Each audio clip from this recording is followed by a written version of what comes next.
ഇതൊന്ന് നോക്കി. Missile Gajanand with two other daredevils in the daring Daredevils formation. ബൈക്കിൽ ഒരാൾ ഒറ്റയ്ക്ക് അവന് രേണിയെ കയറുന്നു, പിന്നെ കുറേ പേര് ബൈക്കിൽ കയറുന്നു. ഇതൊരു ബൈക്ക് സർക്കസ് ആണ്. ഇത് നടക്കുന്ന എവിടെയാണ്? പ്രധാനമന്ത്രിയുടെയോ അല്ലെങ്കിൽ പ്രസിഡന്റിന്റെയോ മൂക്കിന് താഴെയാണ്. അവരിരിക്കുന്ന പൗലിയനി വരുമ്പോഴത്തേക്കും ഇതിന്റെ ഈ സർക്കസുകാരൻ ഇതിന്റെ മണ്ടേ കയറി എന്നിട്ട് സല്യൂട്ട് അടിക്കും.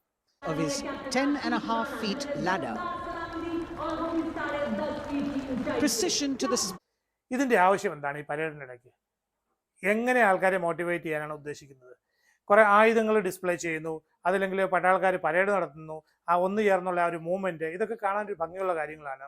അതിൽ കുതിരപ്പുറത്ത് വരുന്നു, അതിനെക്കൊണ്ട് എന്തെങ്കിലും എക്സസൈസ് ചെയ്യിപ്പിക്കുന്നു, ന്യായമായിട്ടുള്ള കാര്യങ്ങൾ. നമ്മളുടെ രാജ്യരക്ഷയ്ക്ക് വേണ്ടിയിട്ട് ഈ ബൈക്കിലെ സർക്കസ് എങ്ങനെ നമ്മളെ സഹായിക്കും എന്നാണ് പറയുന്നത്. കുറേ ആൾക്കാർ കയറി നിന്ന് കാണിക്കുകയാണ്. എന്നിട്ട് അതിന് നല്ലൊരു ഡിസ്ക്രിപ്ഷൻ ഉണ്ട്.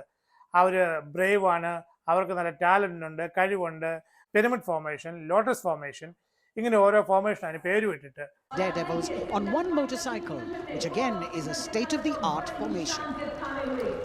Over the years, this team has managed to score. അവരെ ഹീറോകളായിട്ട് നമ്മുടെ മുമ്പിൽ കാണിച്ചു തരികയാണ്.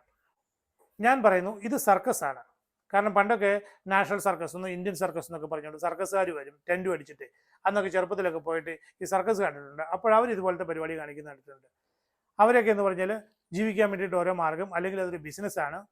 അവർ സർക്കസ് കാണിക്കും, നമ്മളെല്ലാവരും നിന്ന് കൈയടിക്കും, അത് കഴിയുമ്പോൾ അതൊക്കെ തീരും.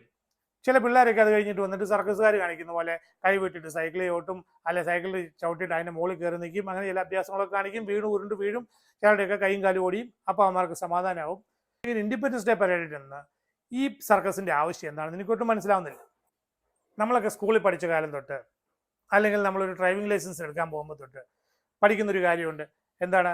2 പേരിൽ കൂടുതൽ ബൈക്കിൽ കയറാൻ പാടില്ല, അവർ ഹെൽമെറ്റ് ധരിച്ചിരിക്കണം, ഓവർ സ്പീഡ് പാടില്ല, ഒരു സർക്കസും പാടില്ല, പിന്നെ വണ്ടി ഒരു തരത്തിലും മോഡിഫൈ ചെയ്യാൻ പാടില്ല. അങ്ങനെ ഒരുപാട് നിയമങ്ങളുള്ള ഒരു രാജ്യമാണ് നമ്മുടേത്.